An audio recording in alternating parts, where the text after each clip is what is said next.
Nous vous saluons, nos saints. Que le Seigneur vous soit agréable. Nous saluons la présence de tout et chacun de nous. Notre bien-aimé à partir de Kampala, nos bien-aimés à partir de Kampala, bien-aimés en Europe, que le Seigneur vous soit agréable. Nous sommes aujourd'hui venus en ce lieu pour répondre au rendez-vous par rapport à ce qu'on avait promis la fois passée, que nous allons parler de Deutéronome, livre de Deutéronome, chapitre 22. Nous sommes dans Deutéronome, chapitre 22. C'est là que nous allons parler aujourd'hui, Deutéronome, chapitre 22.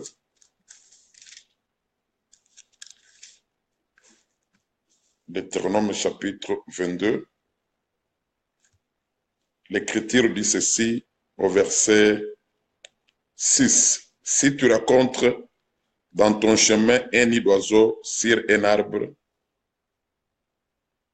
ou sur la terre avec des petits ou des œufs et la mère couchée sur les petits ou sur les œufs, tu ne prendras pas la mère et les petits. Tu laisseras aller la mère et tu ne prendras que les petits afin que tu sois heureux et que tu prolonges tes jours. Une fois de plus, nous bénissons la présence de tout un chacun de nous. Que le Seigneur vous soit agréable dans tout ce que vous pouvez faire comme travail aussi longtemps que vous êtes encore sur la terre. Que la grâce du Seigneur puisse abonder dans vos familles. Nous allons aujourd'hui, par la grâce de Dieu, traiter deux questions. La première, c'est dans le livre de Jacques. La deuxième question, c'est dans le livre de Deutéronome, là où nous venons de lire. Nous commençons d'abord par la première question dans le livre de Jacques. Nous lisons le livre de Jacques. C'est vraiment capital. Jacques, nous sommes dans le livre de Jacques au chapitre 5. L'Écriture dit ceci à partir du verset 13. Quelqu'un parmi vous est-il dans la souffrance? Qu'il prie. Quelqu'un est-il dans la joie? Qu'il chante des cantiques? Quelqu'un parmi vous est-il malade? Qu'il appelle les anciens de l'Église et que les anciens prient pour lui en loignant d'huile au nom du Seigneur. Voilà. Il y a un bien-aimé qui a posé la question par rapport au livre de Jacques. Il y en a même deux qui ont posé cette question. Il voulait connaître quelle est cette huile dont on parle de pouvoir oindre, qu'on peut utiliser pour oindre quelqu'un qui est malade, et quels sont les anciens qui doivent prier pour les malades et pourquoi seulement les anciens. Et nous n'allons pas mettre nos pensées dans les Écritures. Nous commençons d'abord par dire ceci. Quand nous lisons les Saintes Écritures, nous voyons qu'il y a dans la Nouvelle Alliance deux catégories d'anciens. Il y a des anciens comme ministres de la parole.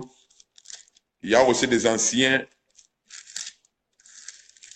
qui sont établis par les hommes, par les ministres de la parole. Nous lisons cela dans le livre de Tite, par exemple. Tite, chapitre 1er, je lis le verset 5. Je t'ai laissé en Crète afin que tu mettes en ordre ce qui reste à régler et que selon mes instructions, tu établisses des anciens dans chaque ville. S'il se trouve quelque homme irréprochable, mari d'une seule femme, ayant des enfants fidèles, qui ne soit ni accusé de débauche, ni rebelle, car il faut que l'évêque soit irréprochable, comme économe de Dieu, qui ne soit ni arrogant, ni colérique, ni adonné au vin, ni violent, ni porté à un grain déshonnête. Par rapport à cette écriture, le frère Paul, qui était le ministre de la parole, il va dire à son enfant dans la foi, le frère Tite, que je t'ai laissé à Crète pour que tu puisses régler ce qui reste à régler. Pour dire que quand le frère Paul était là, il n'avait pas tout réglé. Voilà pourquoi il va demander au bien-aimé Tite de pouvoir régler ce qui était resté à régler. Et parmi ces choses, il va lui demander d'établir les anciens dans la vie. Pour dire que ici, il y a des anciens qui sont établis par les hommes, mais bien sûr par les ministres de la parole. Ces anciens ici, ce sont des anciens qui connaissent la ville dans laquelle se trouve l'église du Seigneur. Et il y a des critères qui permettent que quelqu'un soit appelé ancien. Donc, un ancien aussi, il fait partie aussi des gens qui peuvent diriger aussi l'église de Dieu.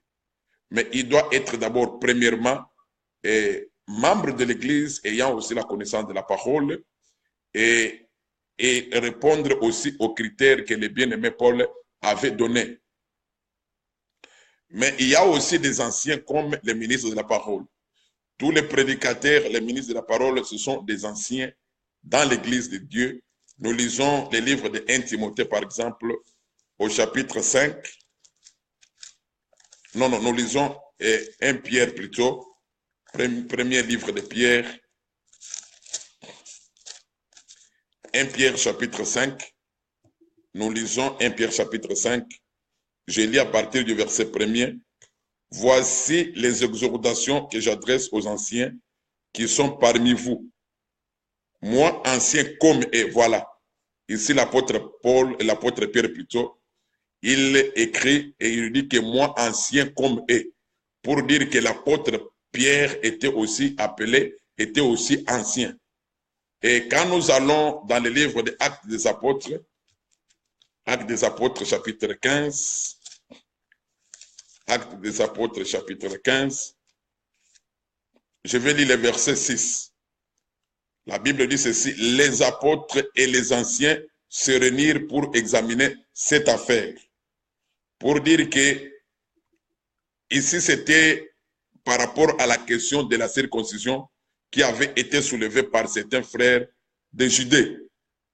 Voilà, l'Écriture dit que les apôtres et les anciens se réunirent pour examiner la chose.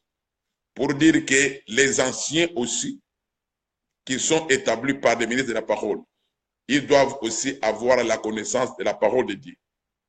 Et la question de notre bien-aimé, pourquoi seulement ce sont les anciens qui doivent prier pour les malades par rapport au livre de Jacques?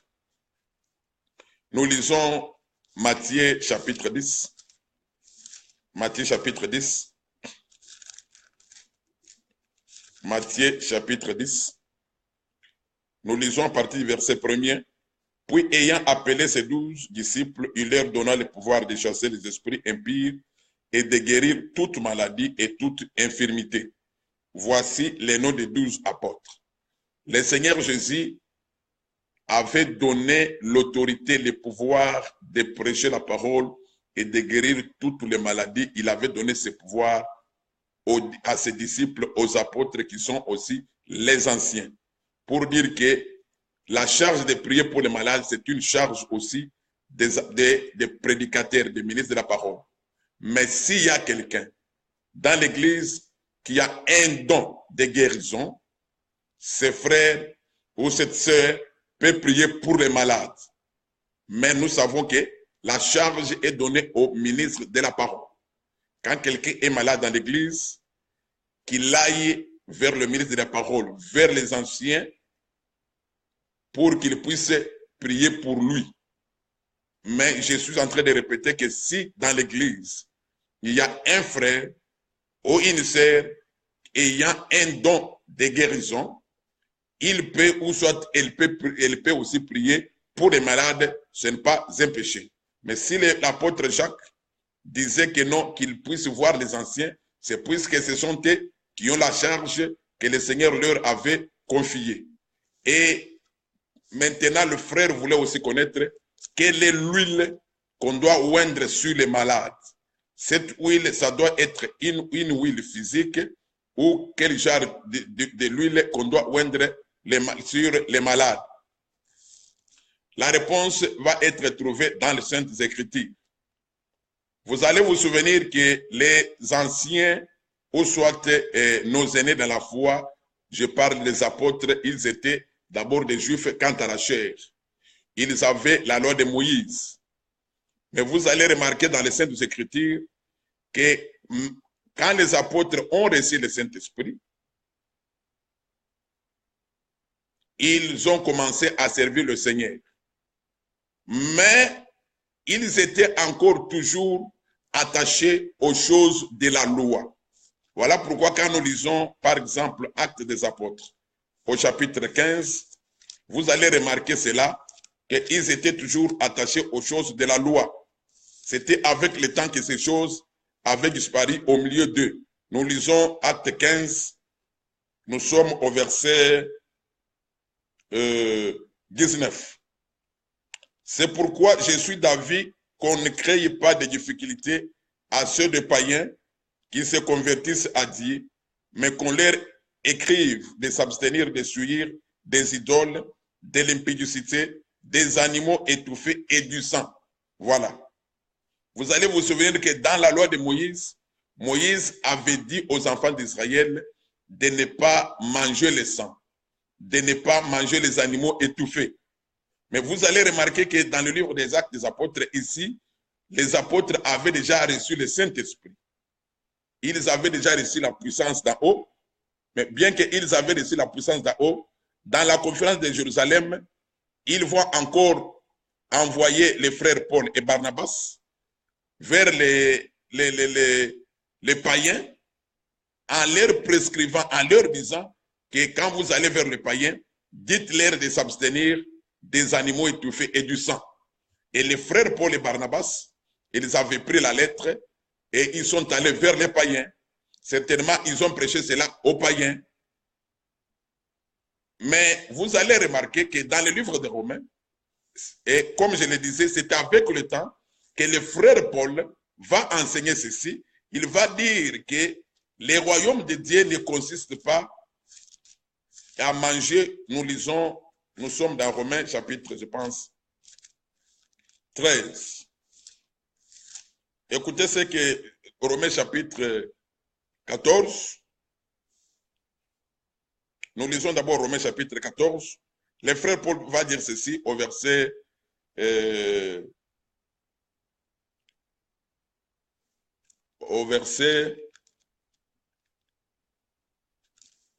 nous lisons d'abord le verset 3. Nous lisons le verset 3. Nous commençons même par le verset 1er. Faites accueil à celui qui est faible dans la foi et ne discutez pas sur les opinions. Tel croit pouvoir manger de tout, tel autre qui est faible ne mange que des légumes. Que celui qui mange ne méprise point celui qui ne mange pas, et celui qui ne mange pas ne juge point celui qui mange, car Dieu l'a accueilli. Et plus loin, le frère Paul va dire au verset 17, que car le royaume de Dieu, ce n'est pas les manger et les boire, mais la justice, la paix et la joie par le Saint-Esprit. Donc, les Juifs, les apôtres, bien qu'ils avaient reçu déjà le Saint-Esprit de Dieu, mais ils étaient encore attachés aux choses de la loi.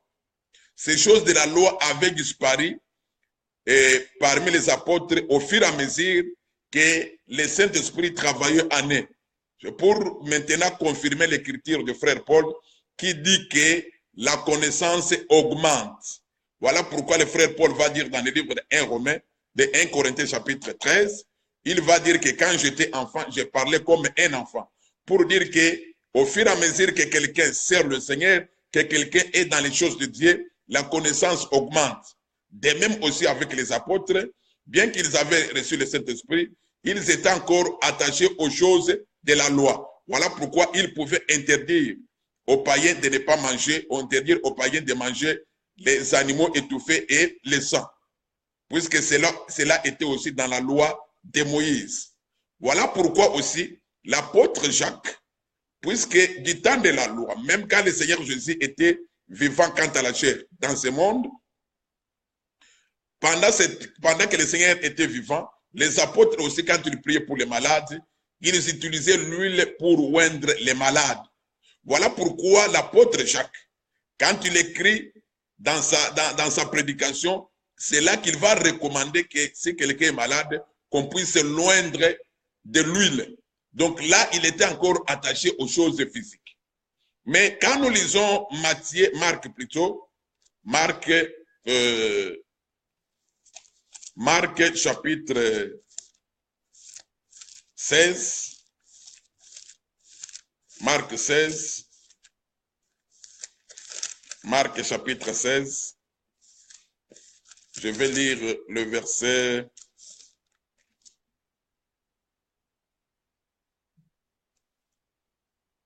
Je vais lire le verset du 7. Je commence par le verset 16. Celui qui croira et qui sera baptisé sera sauvé, mais celui qui ne croira pas sera condamné. Voici les miracles qui accompagneront ceux qui auront cru. À mon nom, ils chasseront les démons et ils parleront de nouvelles langues. Ils saisiront des serpents. S'ils boivent quelques breuvages mortels, il ne leur fera point de mal. Ils imposeront les mains aux malades et les malades seront guéris. Ici, le Seigneur, après la résurrection, c'est là qu'il va dire que si quelqu'un est malade, qu'on puisse prier pour lui en lui imposant les mains. Tandis qu'avant que le Seigneur meure, on prenait de l'huile pour oindre celui qui était malade. Voilà pourquoi Jésus est en train de dire que les bien-aimés Jacques, comme juif quant à la chair, bien qu'il avait déjà reçu le Saint-Esprit, il était encore attaché aux choses de la loi, comme nous avons donné l'exemple dans le livre des Actes des Apôtres, chapitre 15. Et ces choses auxquelles ils étaient attachés, ces choses avaient disparu petit à petit en eux. Voilà pourquoi même dans le livre des Galates, les frères Paul, les frères Pierre plutôt, et l'Écriture déclare que comme les Juifs ne mangeaient pas avec le païen, même quand vous lisez Actes des Apôtres au chapitre 10, vous allez remarquer que l'apôtre Pierre, l'Écriture dit que quand il était en train de prier, il avait vu une nappe qui était descendue d'en haut. Sur la nappe, il y avait des animaux impies. Le Seigneur lui a dit de pouvoir tuer et manger cela. Et le frère Pierre va dire que non, je n'ai jamais mangé ce qui est souillé depuis que je suis né. Et ce message, c'était un message pour l'envoyer vers les païens. Voilà pourquoi, après sa prière, l'Écriture dit qu'il a entendu quelqu'un qui toquait à la porte. Et celui qui toquait à la porte, il était un messager de la part de Corneille. Pour dire que le Seigneur, quand il est mort, dans sa mort, il a réuni et les païens, ceux que les Juifs appelaient païens, il les a réunis dans sa mort. Donc, et les Juifs, et nous sommes devenus un. Mais dans le livre de Galates, vous allez encore remarquer que frère Pierre, bien qu'il avait déjà reçu le Saint-Esprit, la Bible dit que le frère Pierre, je vais lire l'Écriture, frère Pierre qui avait encore peur de manger, voilà, Galates chapitre 2,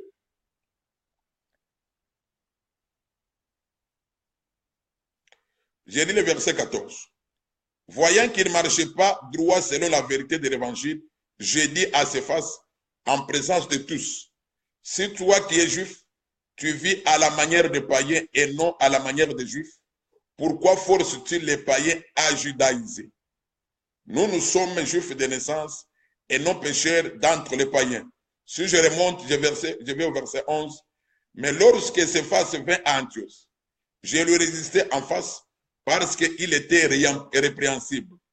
En effet, ayant, avant l'arrivée de quelques personnes envoyées par Jacques, il mangeait avec les païens et quand il fut venu, il s'esquiva et s'était en l'écart par crainte des circoncis. Voilà. Donc, pour dire que, bien que les apôtres avaient déjà reçu le Saint-Esprit, même manger avec les païens, pour eux, ils considéraient encore que c'était contre la loi de Moïse. Donc, pour dire que, bien qu'ils avaient reçu le Saint-Esprit, ils étaient encore attachés aux choses de la loi. Voilà pourquoi l'apôtre Jacques va recommander qu'on puisse oindre de l'huile celui qui est malade. Donc tout ça, c'était les œuvres, c'était les choses de la loi. Voilà pourquoi nous sommes en train de dire que quand quelqu'un reçoit l'Esprit de Dieu, quand quelqu'un reçoit la parole de Dieu, c'est comme un enfant qui est né aujourd'hui. Quand un enfant est né, il grandit au fur et à mesure. De même aussi les apôtres, quand ils avaient reçu le Saint-Esprit, ils avaient grandi au fur et à mesure. Ce n'est pas aussitôt reçu le Saint-Esprit, aussitôt abandonner toutes les œuvres, toutes les choses de la foi. Voilà pourquoi le frère Jacques pouvait encore demander qu'on puisse oindre les malades avec de l'huile physique. Est-ce qu'aujourd'hui, nous pouvons le faire? Nous disons que nous ne pouvons pas le faire, puisque nous avons déjà eu la connaissance que la véritable huile, c'est ça, l'Esprit de Dieu qui est à nous. Quand quelqu'un est malade, le Seigneur a déjà recommandé que si quelqu'un est malade, qu'on puisse seulement prier pour lui en lui imposant les mains. On peut prier pour un malade, même quelqu'un qui est à distance, puisque nous sommes pendant la parole à laquelle que nous avons crié aujourd'hui, nous ne sommes plus pendant le temps de Moïse, où les choses étaient physiques, mais nous sommes pendant le temps de la grâce. Quand nous parlons de la grâce, nous parlons de la foi. La foi que nous avons fait en sorte que quand nous prions même pour quelqu'un qui est loin de nous, cette foi va faire à ce que la personne soit guérie. Donc, pour prier pour quelqu'un, pour un malade, nous n'avons pas besoin de prendre de l'huile physique pour oindre la personne. Ça, c'était des choses de la loi. Nous sommes pendant le temps de la grâce. Voilà, nous avons répondu à la première question. Maintenant, nous allons à la deuxième question. À la première question, nous avons dit que les anciens sont aussi des apôtres.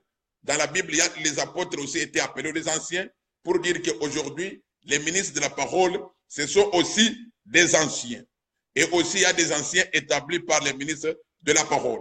Donc, c'est aux anciens, comme ministres de la parole, que le Seigneur avait donné la charge de pouvoir prier aussi pour les malades. Mais s'il y a quelqu'un dans l'église, une sœur ou un frère ayant un don de guérison, il peut prier pour les malades. Cela aussi n'est pas un péché. Mais seulement que nous ne pouvons plus appliquer de l'huile physique sur quelqu'un, puisque aujourd'hui, tout se fait par la foi. Voilà pourquoi le Seigneur, dans le livre de Jean chapitre 4, quand il parlait avec la femme samaritaine, il lui avait dit ceci, que l'heure vient et elle est déjà venue, où les véritables adorateurs adoreront le Père en esprit, en vérité. Aujourd'hui, quand on dit qu'adorer en esprit, aujourd'hui les choses se font par la foi en Jésus-Christ. Voilà. Maintenant, la deuxième question, c'est Deutéronome chapitre 22. Deutéronome chapitre 22, nous faisons encore la lecture.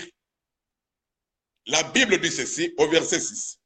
Si tu rencontres dans ton chemin un nid d'oiseau sur un arbre ou sur la terre, avec des petits ou des œufs, et la mère couchée sur les petits ou sur les œufs, tu ne prendras pas la mère et les petits, tu laisseras aller la mère, et tu ne prendras que les petits, afin que tu sois heureux et que tu prolonges tes jours.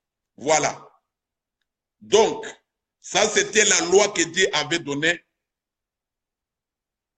aux enfants d'Israël par Moïse. Par rapport à cette loi, Dieu va dire ceci aux enfants d'Israël au travers de Moïse, que si quelqu'un va quelque part, que sur son chemin, il voit un oiseau, un nid d'oiseau sur la terre ou soit sur un arbre.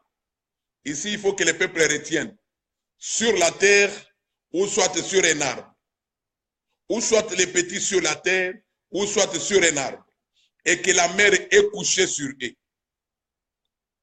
Vous connaissez les oiseaux. Quand un oiseau, prenons une poule par exemple.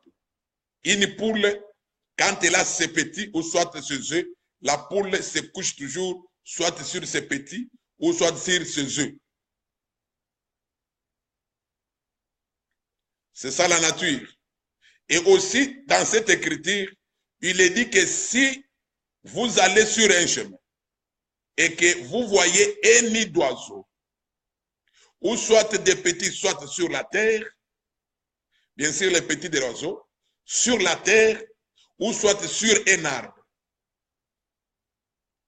ne prenez pas la mère et les petits, mais prenez les petits et laissez la mère partir. Voilà. C'est ça ce que nous allons expliquer cet après-midi. Je veux que le peuple de Dieu puisse me suivre avec beaucoup d'attention. La loi que Dieu avait donnée à Moïse était une prophétie. C'est ça ce que le Seigneur Jésus, quand il est venu dans le livre de Matthieu, nous lisons cela, Matthieu chapitre 11, le Seigneur avait expliqué cela. Je vais lire ça à partir du verset 13, Matthieu 11, verset 13. Car tous les prophètes et la loi ont prophétisé jusqu'à Jean. Voilà. Pour dire que la loi aussi était une prophétie. La loi était une prophétie. Alors, ce que le Seigneur disait ici, c'était toute une prophétie.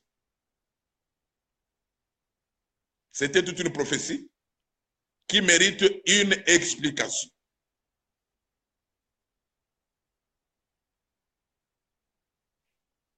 On dirait qu'il y a un problème de connexion. Est-ce que vous me suivez? Si vous me suivez, faites-moi signe.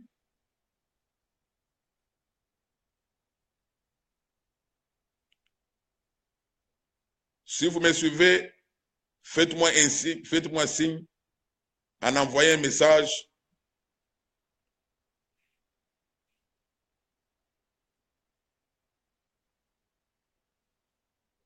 Est-ce que vous me suivez?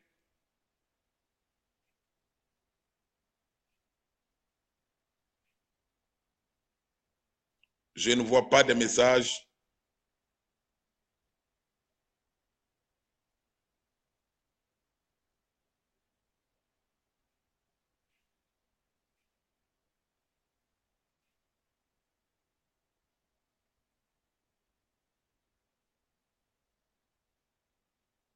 Est-ce que vous me suivez?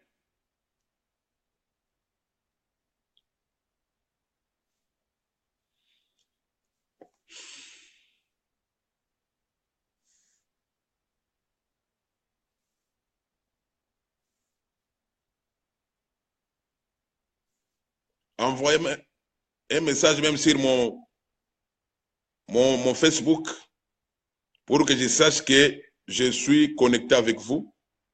Sinon, je vais parler en l'air.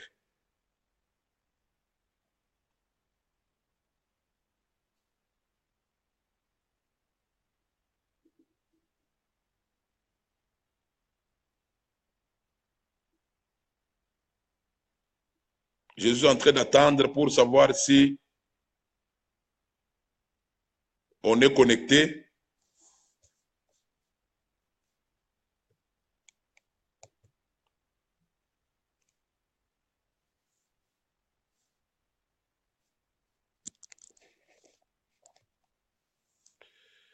Est-ce que vous me suivez?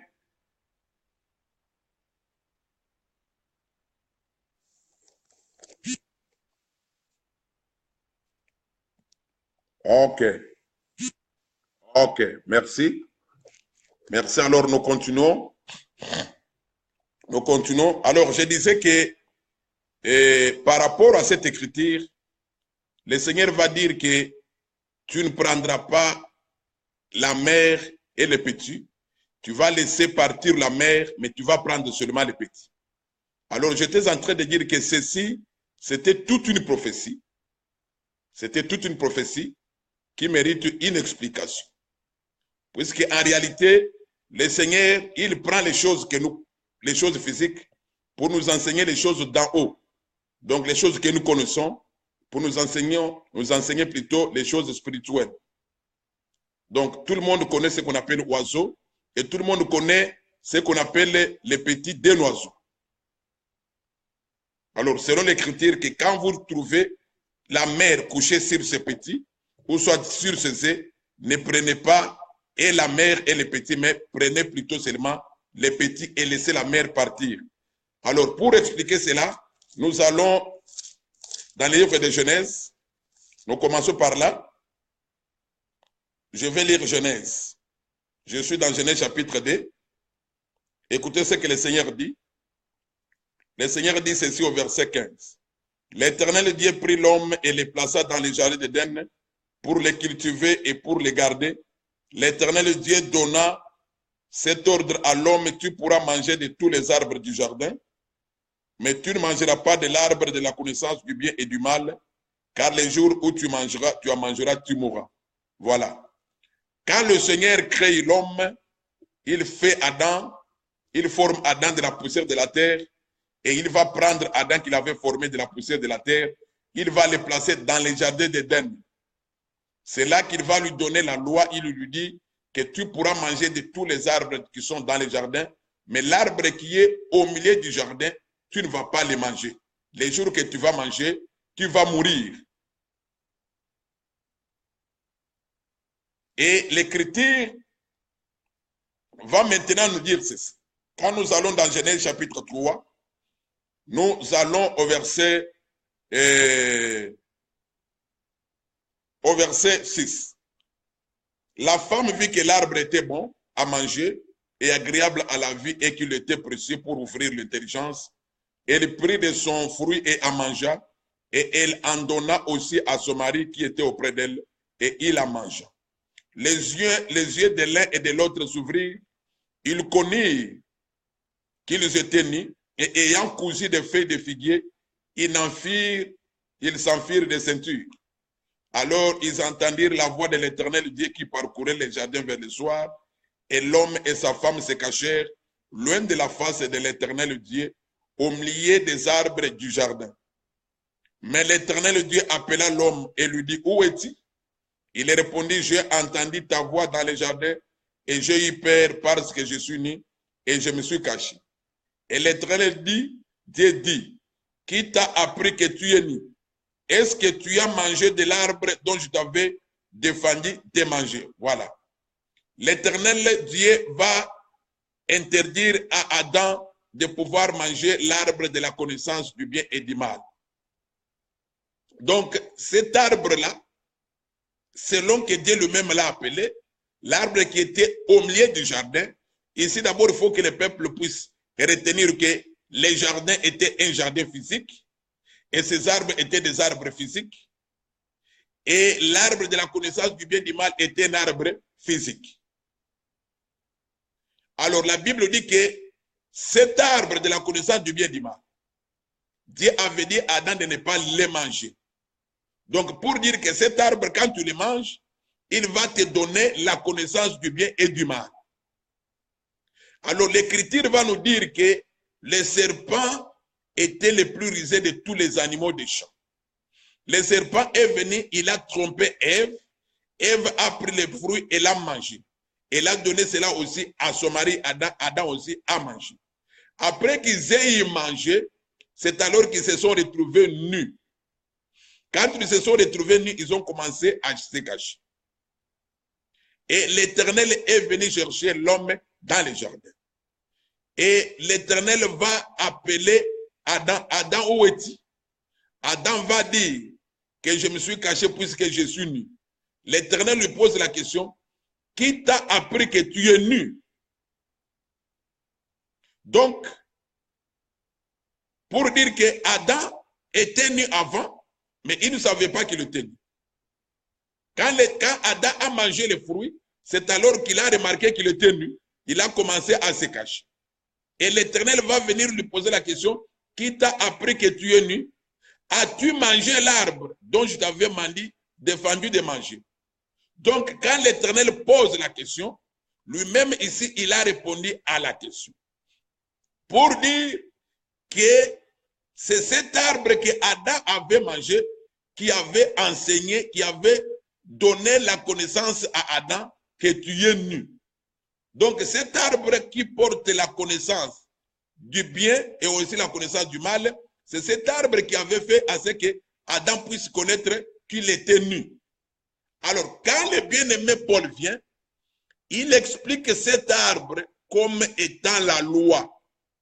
Il va dire ceci, que j'ai connu le péché par la loi. Car si la loi n'avait pas dit que commettre l'adultère est un péché, cela aussi n'allait pas être un péché. Mais comme la loi a dit, voilà pourquoi commettre l'adultère devient un péché. Pour dire que cet arbre-là qui représentait la loi, c'est cet arbre qui avait donné la connaissance à Adam. Suivez-moi ici très bien. Je voudrais expliquer Deutéronome chapitre 22. Donc, cet arbre représente la loi. C'est la loi qui avait enseigné à Adam que Adam était nu.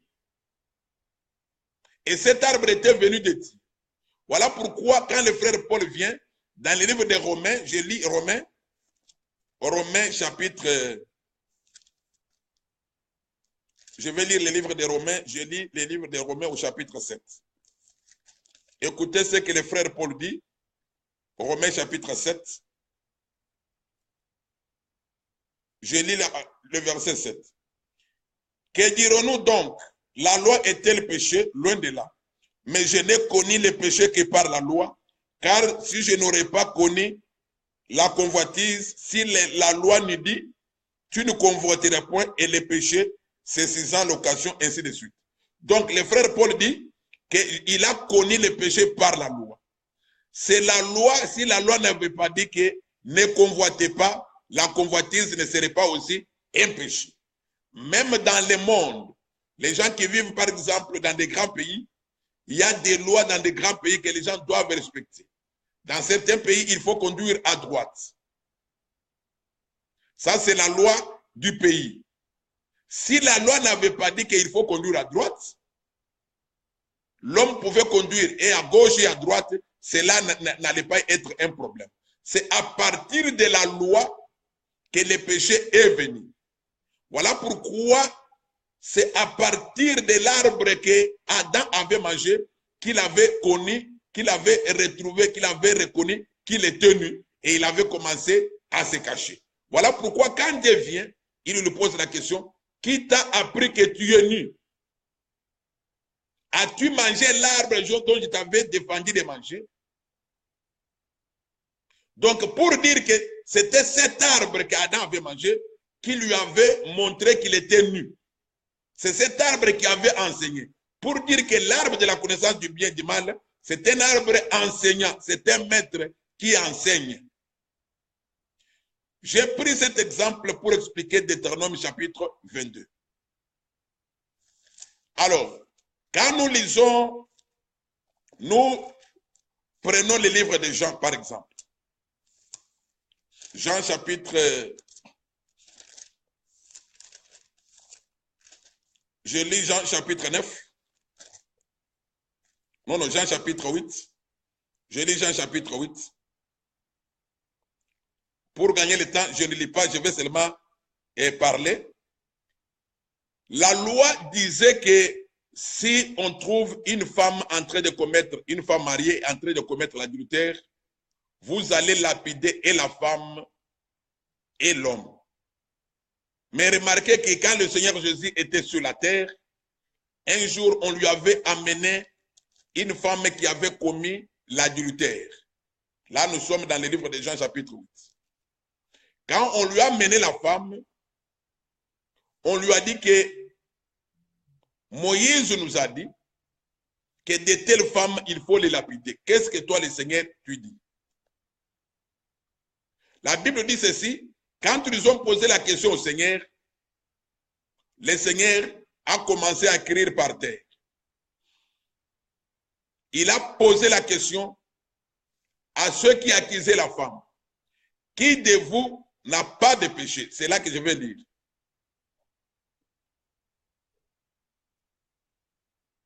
Je lis Jean 8, verset 7.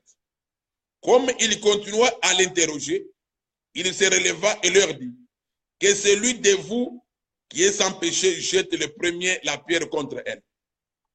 Et s'étant de nouveau baissé, il écrivait sur la terre.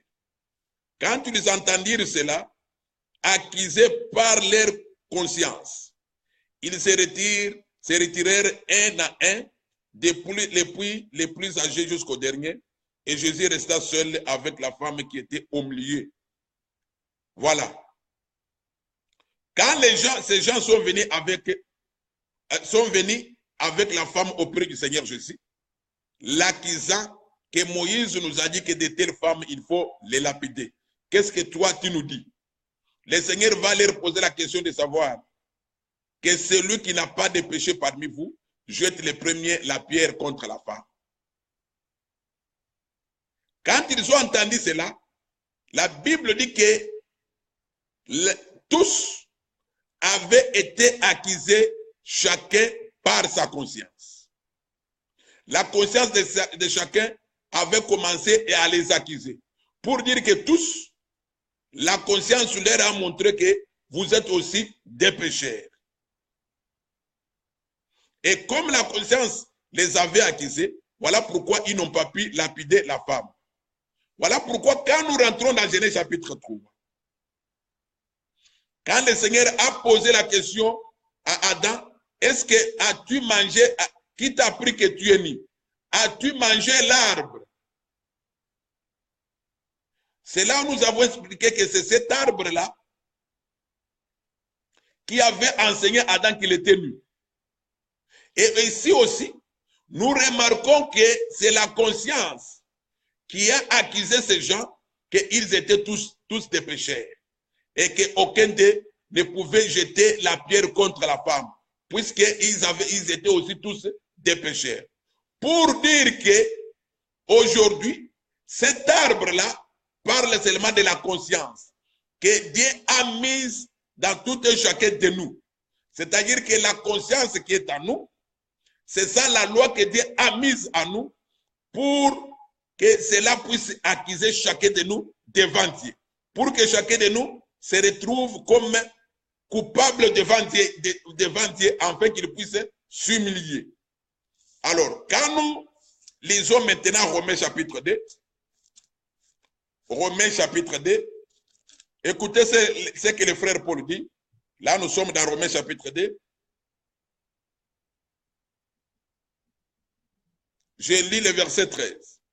Ce ne sont pas en effet ceux qui écoutent la loi qui sont justes devant Dieu, mais ce sont ceux qui la mettent en pratique qui seront justifiés.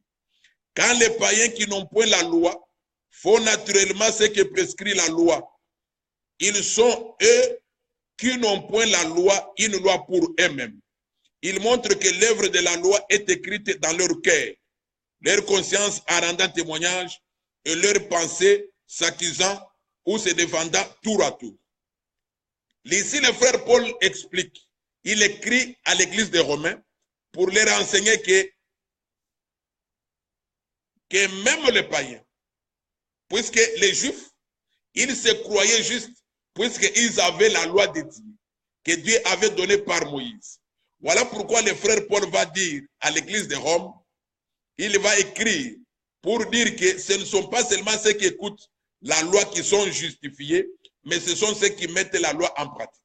Voilà pourquoi il va dire que même les païens, et aussi ils ont la loi de Dieu écrite dans leur cœur, pour dire que tout un chacun de nous, que ce soit ceux qui vont à l'église, que ce soit ceux qui ne vont pas à l'église, tous, ils ont la loi de Dieu, chacun, il a cette loi écrite dans son cœur.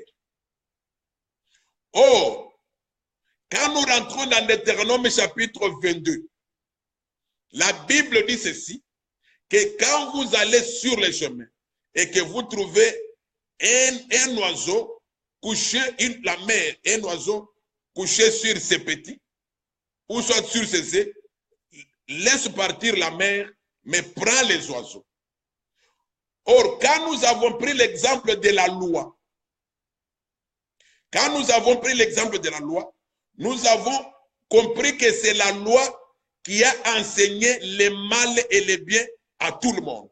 Et cette loi, nous l'avons expliquée aussi comme étant la conscience.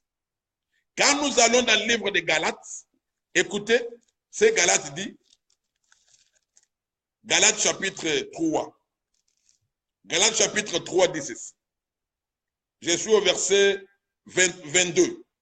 Mais l'Écriture a tout renfermé sous le péché, afin que ce qui avait été promis fût donné par la foi en Jésus-Christ à ceux qui croient. Avant que la foi vienne, suivez-moi ici bien, avant que la foi vienne, nous étions enfermés sous la garde de la loi, voilà, en vue de la foi qui devait être révélée. Donc, avant que la foi vienne, nous tous, nous étions sous la garde de la loi, que ce soit les Juifs, que ce soit les gens des nations, tous, nous étions sous la garde de la loi. Alors, quand la foi vient pour nous séparer de la loi. Voilà. La foi vient pour nous séparer de la loi. C'est là où nous expliquons que la mère qui est couchée sur les petits, dans Deutéronome chapitre 22, cette mère, c'est la loi. C'est la loi qui est couchée sur les petits. C'est la loi qui a dominé et sur les enfants d'Israël et sur les gens des nations. Et maintenant, quand la foi vient, on va laisser partir la loi et on récupère les petits. Les petits, c'était nous tous qui étions sous la loi. Voilà pourquoi Deutéronome 22 dit ceci, que quand tu vas sur les chemins, que tu trouves une mère couchée sur les petits, laisse partir la mère et prends les petits. C'est-à-dire que quand on prend les petits, on laisse partir la mère, c'est-à-dire on sépare la mère et les petits. Voilà pourquoi nous sommes en train d'expliquer que cette mère parle seulement de la loi qui était une garde sur nous. Donc la loi était la garde sur et les enfants d'Israël et nous. Et quand le Seigneur Jésus vient, il nous retire de la loi pour nous amener vers la foi. Nous continuons, nous lisons Galates 3, verset 24 maintenant. Ainsi la loi a été donnée comme un pédagogue pour nous conduire à Christ, afin que nous fussions justifiés par la foi. Donc la loi a été comme un pédagogue, un enseignant, pour nous conduire vers le Seigneur Jésus. C'est-à-dire que nous tous, que ce soit les enfants d'Israël, que ce soit les gens des nations, tous nous étions sous la loi. Et quand le Seigneur Jésus vient, le Seigneur va faire laisser partir la loi pour nous récupérer nous. Et voilà, aujourd'hui, nous sommes sauvés en croyant au Seigneur Jésus. Quand nous rentrons dans Galates chapitre 3, nous lisons le verset 2. Écoutez ce que l'Écriture dit. Voici seulement ce que je vais apprendre de vous. Est-ce par les œuvres de la loi que vous avez reçu l'Esprit ou par la prédication de la foi? Donc, par les œuvres de la loi, selon cette écriture, on ne peut pas recevoir l'Esprit de Dieu. Mais l'Esprit de Dieu, on le reçoit par la prédication de la foi, c'est-à-dire par la croyance en Jésus-Christ.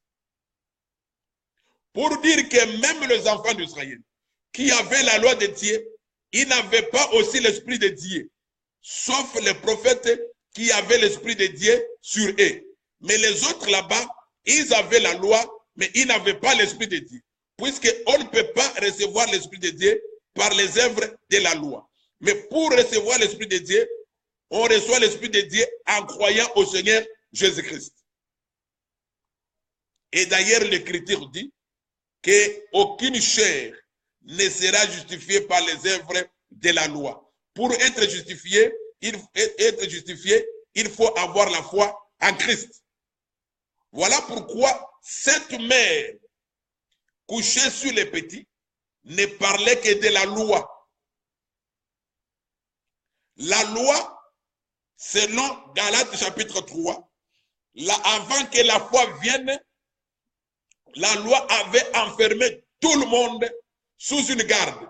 C'est cette mère qui avait gardé tous les enfants. Deutéronome chapitre 22. la mère qui avait gardé et les petits qui sont soit sur la terre, même sur l'arbre. Elle avait gardé tous les petits. Mais l'Écriture dit qu'il faut laisser aller la mère, mais récupérer les petits. Voilà pourquoi quand la foi vient, la foi maintenant nous conduit vers le Seigneur Jésus. Quand le Seigneur Jésus vient, c'est pour nous faire détacher des œuvres de la loi, pour que nous soyons sauvés. Car personne ne sera sauvé par les œuvres de la loi, mais on est plutôt sauvé en croyant au Seigneur Jésus. Nous lisons Galates chapitre 4. Ici, c'est très clair d'ailleurs. Or, aussi longtemps que l'héritier, nous sommes au verset 1er, aussi longtemps que l'héritier est enfant, je dis qu'il ne diffère en rien d'un esclave, quoiqu'il soit le maître de tout. Mais il est sous des tuteurs et des administrateurs jusqu'au temps marqué par le Père. Nous aussi, de la même manière, nous étions des enfants, nous étions sous l'esclavage des rudiments du monde. Mais lorsque les temps ont été accomplis, Dieu a envoyé son Fils, né d'une femme, né sous la loi, afin qu'il racheta ceux qui étaient sous la loi, afin que nous reçussions l'adoption. Voilà. Par rapport à cette écriture, l'écriture nous fait montrer que tous, nous étions sous la loi. Bien que nous avions la promesse d'hériter les choses d'en haut. Mais, par rapport à ce que le frère Paul explique, il va dire que quand l'héritier est encore un enfant, il est comme un esclave. Voilà pourquoi, quand on était attaché aux œuvres de la loi, on était esclave de la loi. Et par rapport à ce qu'il dit, il dit que quand quelqu'un est encore enfant, il est encore sous des tuteurs, sous des administrateurs. Or, un administrateur, ou soit un tuteur, c'est un enseignant. Voilà pourquoi, avant que la foi vienne, on était sous des tuteurs, on était sous des administrateurs qui étaient la loi. Alors, quand la foi vient, on doit être détaché de la loi. On est détaché de la loi pour maintenant croire au Seigneur Jésus afin d'avoir la foi et être sauvé. Là, c'est dans la première dimension que j'ai expliqué cette mère-là. Donc, premièrement, nous avons dit que la mère parle de la loi. La mère couchée sur les petits. Deuxièmement, par rapport à ce que je viens de lire dans Galates chapitre 4, écoutez ce que le frère Paul dit. Il dit ceci, nous aussi de la même manière, lorsque nous étions enfants, nous étions sous l'esclavage des rudiments du monde. Donc la mère là, couchée sur les petits, explique d'abord premièrement la loi, explique aussi les rudiments du monde. Nous sommes dans Ézéchiel chapitre 16. Ézéchiel 16. Ézéchiel chapitre 16. Je lis à partir du verset 1er. La parole de l'Éternel me fut adressée en ces mots. Fils de l'homme, fais connaître à Jérusalem ses abominations. Tu diras, ainsi parle le Seigneur l'Éternel à Jérusalem, par ton origine et ta naissance, tu es du pays de Canaan, ton père était un Amoréen et ta mère une Étienne. Voilà. Par rapport à cette écriture, le Seigneur va faire des reproches aux enfants d'Israël quand ils sont tombés dans les péchés. Le Seigneur va leur rappeler. Il va leur rappeler leur origine. Il va leur dire que votre origine, c'est le pays de Canaan. Pour dire que dans les Saintes Écritures, Canaan peut typifier le ciel. Canaan aussi typifie le monde. Par rapport à Ézéchiel chapitre 16, ici Canaan typifie le monde. Puisque le Seigneur va dire à Israël que ton pays d'origine, c'est Cana. Ta mère, ton père, c'était un Amoréen et ta mère, une Étienne. Puisque Cana était composé de 7 nations. Nous sommes dans 1 Chronique, chapitre 1er. 1 Chronique, chapitre 1er.